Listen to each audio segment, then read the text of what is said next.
Welcome into another loaded Friday night football show. Time is of the essence, or maybe it ran out tonight because the playoffs are just 2 weeks away.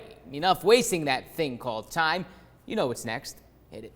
It's time for the Channel 3 Friday Night Football Game of the Week, brought to you by EPB. Well, Cleveland has seen more than a dozen players injured, including 4 quarterbacks.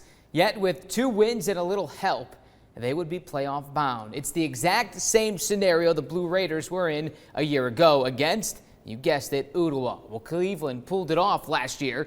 Could they do the same this year? Our very own Jill Jelnick is standing by to answer that question live from Jim Jarvis Field, known as the Owl's Nest. Jill. Well, Paul, it was another exciting game of the week, and this one was, well, it was the tale of 2 halves. Cleveland came out of the gates fired up, ready to go in this one. You couldn't even tell they were down at 10 varsity starters tonight. They took advantage of Owls' turnovers early on for the lead, but then, well, at halftime, Coach Mac Bryan must have given his Owls a good talking to, because that second half, well, it was all Ooltewah. Ooltewah just needing one more win to punch their ticket in the playoffs, but it would be the Blue Raiders who attack first. After an Owls turnover on the opening drive, Cleveland's Michaelius Elder bulldozes his way to the end zone for the first points of the game. Ooltewah has an answer, though, as senior quarterback Colin Thurman throws a bullet to Andrew Manning, who runs it in for the Owls score, 7-7. Cleveland then gets it back, Joseph Osterlin with a quick pass to Mel Abdaya to make it 14-7. But Owls tied up again when Jake Sullivan returns the kick all the way back to the Cleveland end zone, 14-all.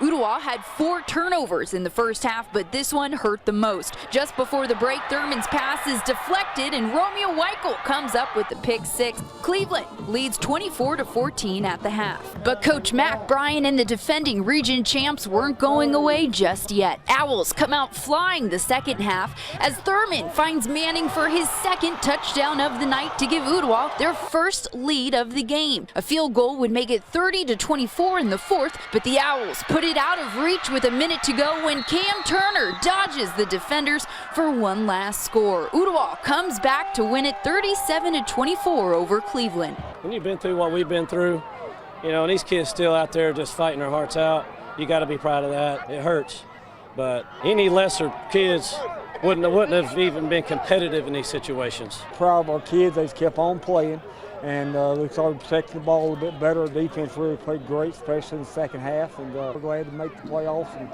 And we'll enjoy this one, get ready Monday, try to get ready for Walker Valley. As you can see from the highlights, Paul, turnovers were a huge factor in this one. There were 9 total turnovers on the night. The Owls had to overcome 5 of them in order to make that comeback win in the end. And like Coach Bryan said, defense was obviously coming up clutch in this one, holding a very good Blue Raiders offense scoreless in that second half. And again, with the win, Ooltewah clinches a spot in the playoffs, while Cleveland will finish out the season next week against White County. Paul, back to you. Thanks so much, Jill. If nothing else, Cleveland needs to hang its hat on resiliency. My goodness, they have been through a lot.